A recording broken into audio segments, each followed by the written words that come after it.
যারা অদম্য আছে নুরজাহান তাদের জন্য যদি আপনার পরামর্শ চাই, একটা সার্বিক পরামর্শ যে স্নাতক যখন কেউ পড়ছে, এটা তো ৪ বছরের একটা যাত্রা। আমরা জি, অনেকেই মনে করি যে ঠিক আছে ফার্স্ট ইয়ারটা পড়ছি না বা একটু কম পড়ছি, একটু কম সময় পড়ছি। সেকেন্ড ইয়ারে পড়াশোনার চাপও বাড়বে। আমরা তখন একটু মনোযোগীও হব।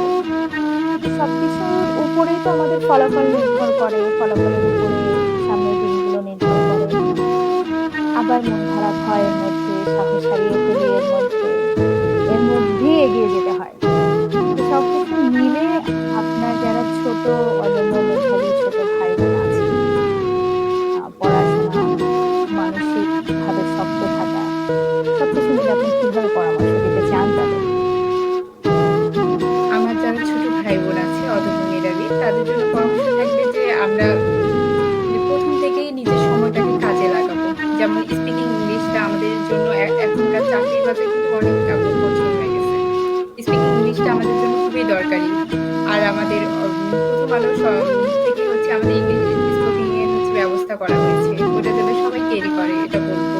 এবং কম্পিউটার বিষয়ে সবাই যেন দক্ষ হয়ে থাকে। কারণ যুগের সাথে তাল মিলিয়ে চলতে হলে নিজেকে আগে স্কিলফুল হইতে হবে।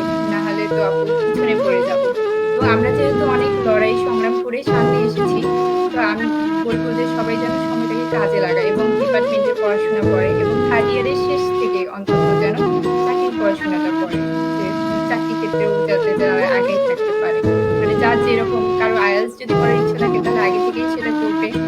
এবং কারো যদি হচ্ছে মাল্টিন্যাশনাল কোম্পানি থাকে তাহলে সে সেভাবে প্রিপারেট করবে নিজেকে। এবং কারো সরকারি জবের প্রিপারেশন না থাকলে সে 3rd ইয়ারের শুরু থেকেই যেন হচ্ছে প্রিপারেশনটা নেওয়া শুরু করে। এটাই বলব। আর 1st ইয়ার, 2nd ইয়ার যেন নিজেকে স্কিলফুল করে। এখন আমাদের যারা অদম্য আছে নুরজাহান তাদের জন্য যদি আপনার পরামর্শ চাই